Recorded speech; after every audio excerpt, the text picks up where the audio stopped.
Merci beaucoup, merci Michel pour cette présentation. Et je dois dire que mon livre est un peu plus de l'histoire de hockey à Toronto. Il y a beaucoup dans ce livre sur l'hockey des décennies très tôt de l'histoire à Montréal aussi. Et je vous rappelle que tous mes profits pour ce livre sont donnés au Fonds pour les familles militaires. Et j'encourage tout le monde à supporter les familles. L'ancien Premier ministre du Canada, Brian Mulroney, mes collègues fédéraux, le ministre Denis Lebel, le ministre Ed Fast, l'ancien Premier ministre du Québec, Pierre-Marc Johnson, représentant du gouvernement du Québec, le ministre Alexandre Cloutier, nouveau maire de Montréal, qui m'a applaudi pour la première fois aujourd'hui, Denis Coderre,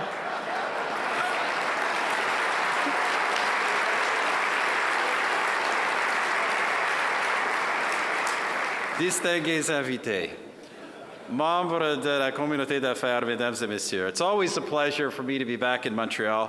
Et avant d'aller plus loin, j'aimerais remercier la Chambre de commerce et vos membres pour votre aimable invitation aujourd'hui. Je suis ici pour répondre aux questions sur l'économie canadienne, mais avant cela, j'aimerais dire quelques mots sur la récente réalisation de notre gouvernement, l'entente commerciale et globale avec l'Union européenne.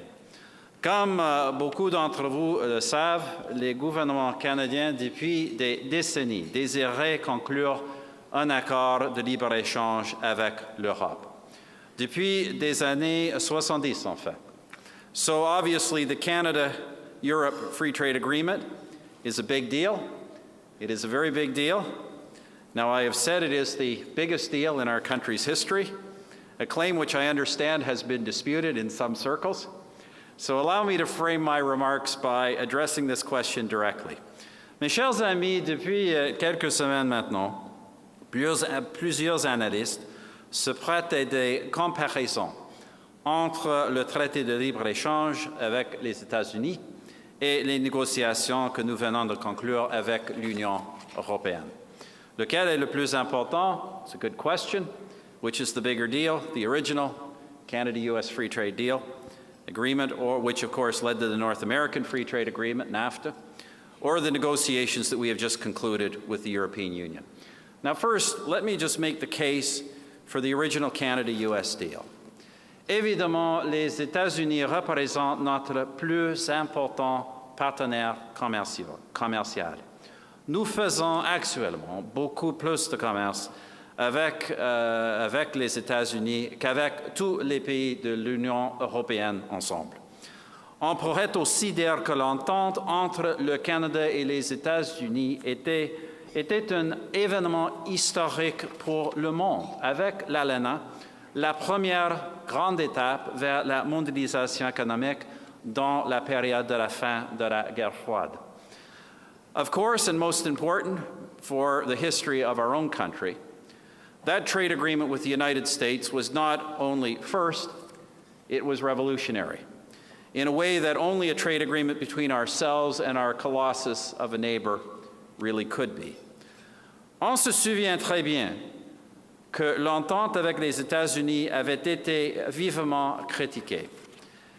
Elle avait donné lieu à la démagogie la plus exagérée possible. On disait, entre autres, que l'industrie automobile au Canada allait sombrer dans l'oubli, que notre culture serait détruite, que notre eau serait volée et qu'elle allait même mettre un terme à l'indépendance canadienne.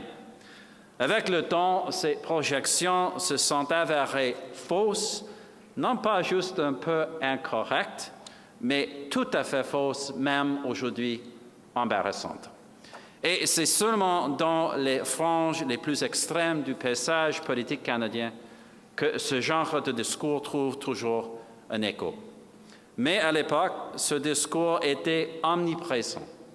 Et pour cette raison, le libre-échange avec les États-Unis a été une victoire incroyable pour le Canada.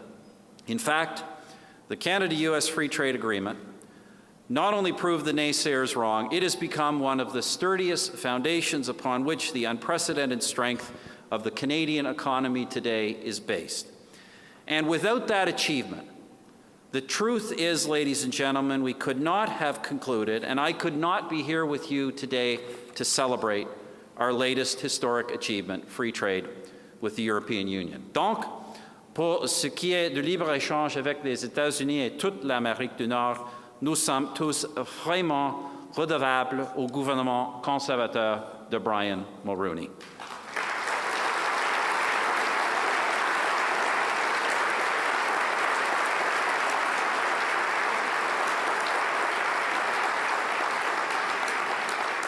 Now, the case for why the free trade agreement deal with Europe is the biggest.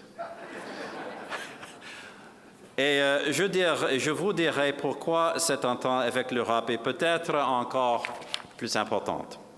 Le bassin de la population européenne, avec 500 millions de personnes, est encore plus grand.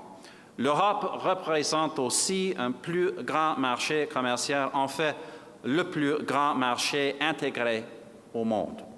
Et cette entente couvre un éventail beaucoup plus large de domaines, des sujets sur lesquels on aurait pu croire qu'une entente serait complètement impossible.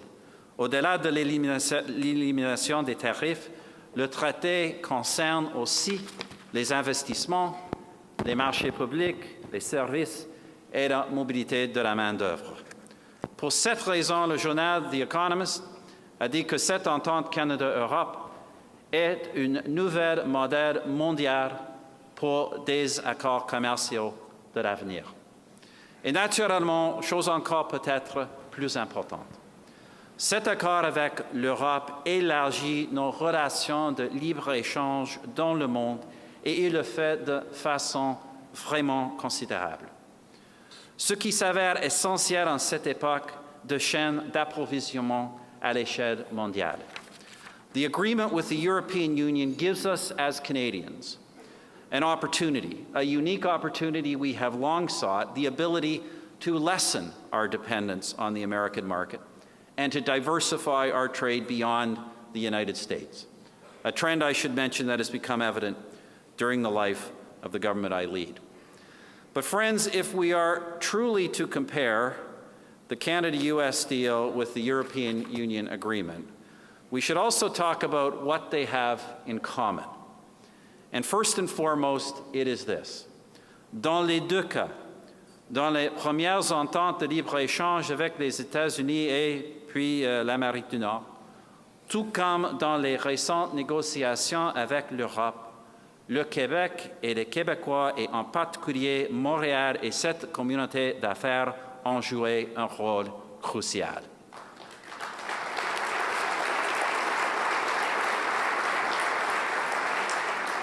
Let me repeat that. In the case of both the original U.S. Free Trade Agreement and the recent European negotiations, Quebec and Quebecers, and in particular, Montreal and this business community, have played a crucial role.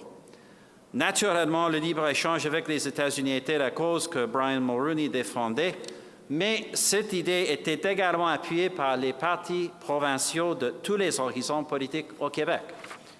De façon similaire, le libre-échange avec l'Europe a été agressivement appuyé dès le début, de façon élégante, par l'ancien Premier ministre du Québec, Jean Charest. Il a nommé comme son négociateur un ancien Premier ministre d'une autre couleur politique, Pierre-Marc Johnson, et je dois dire Pierre-Marc était l'un des négociateurs les plus efficaces tout au long du processus, et il mérite d'être applaudi chaleureusement pour son rôle.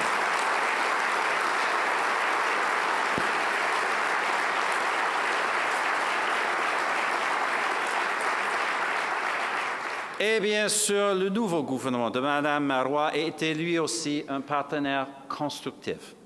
So once again, we had a broad Quebec consensus behind these historic negotiations, a consensus that this time has also been strong across the country. Mais encore une fois, un consensus qui était probablement plus vaste et plus fort au Québec. De toute évidence, un consensus politique si vaste illustre inévitablement le travail d'autres acteurs, particulièrement du milieu des affaires et en particulier du milieu des affaires de Montréal, comme les personnes présentes aujourd'hui en témoignent. Et à cet égard, je dois rendre un hommage spécial à un chef d'entreprise. L'un des premiers Canadiens à s'être tourné vers l'Europe est aussi l'un des plus grands financiers canadiens-français de notre histoire. Malheureusement, il s'est éteint dernièrement, mais sa vision sera toujours une source d'inspiration pour les gens d'affaires canadiens d'un océan à l'autre. Je parle, bien sûr, de feu le grand Paul Desmarais.